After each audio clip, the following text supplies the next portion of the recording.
incredibly common for horror movies to kick off with a poor, hapless character being forced off their mortal coil by the slash-happy villain, it's pretty damn rare that it happens to somebody before they've even been name-dropped in the opening credits. In the case of these actors, each got a coveted mention in the opening titles, despite the fact that they'd already been firmly killed off by this point. So with that in mind, I'm Ellie with What Culture here with 8 horror movies where an actor dies before their opening credit. Number 8. Minnie Driver in Stage Fright.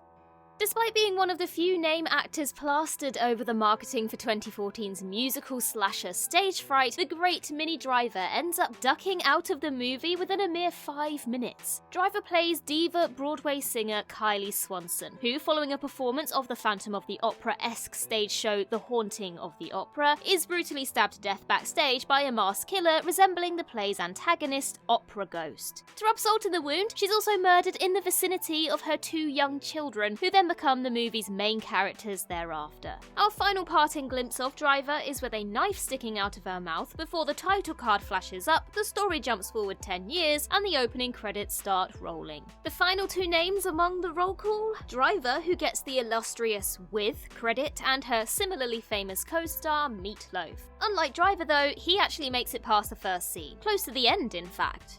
Number 7. Ryder Strong in Cabin Fever 2 Spring Fever.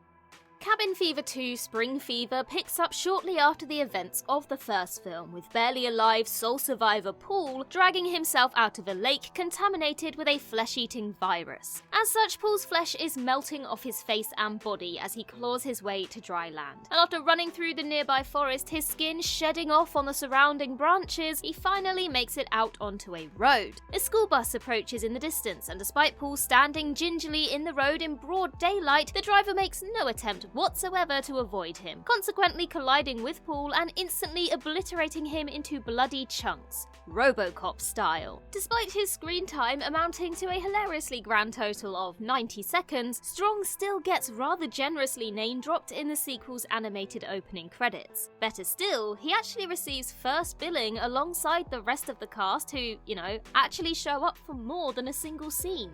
Number 6. Meagan Good in One Missed Call.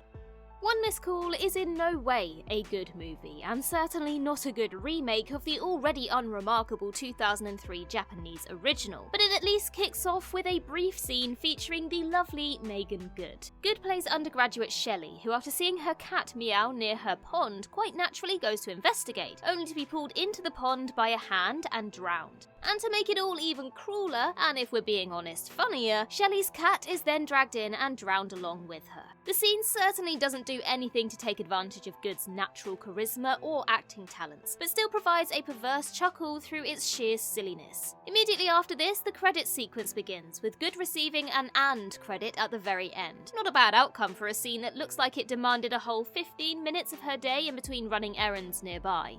Number 5. Shane Connor and Ben Gerrard in Wolf Creek 2.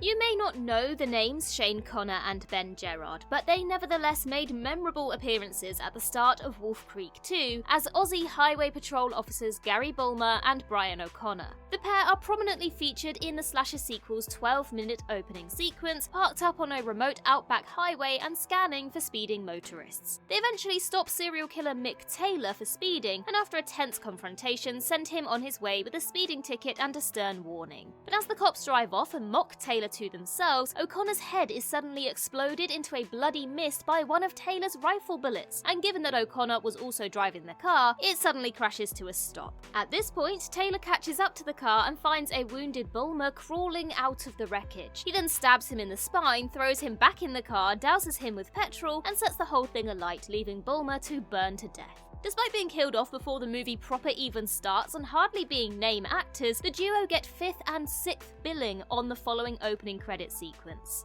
Number 4. Zoe Saldana in Vampire vs. the Bronx.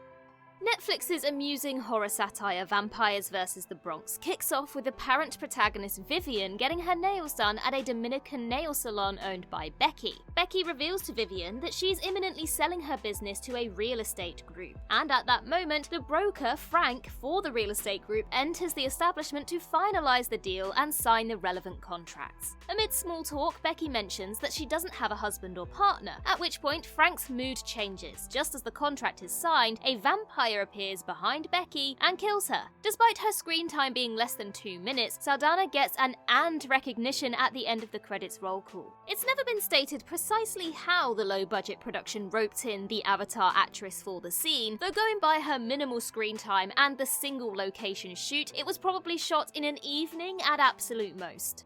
Number 3. Angus Scrimm in Subspecies.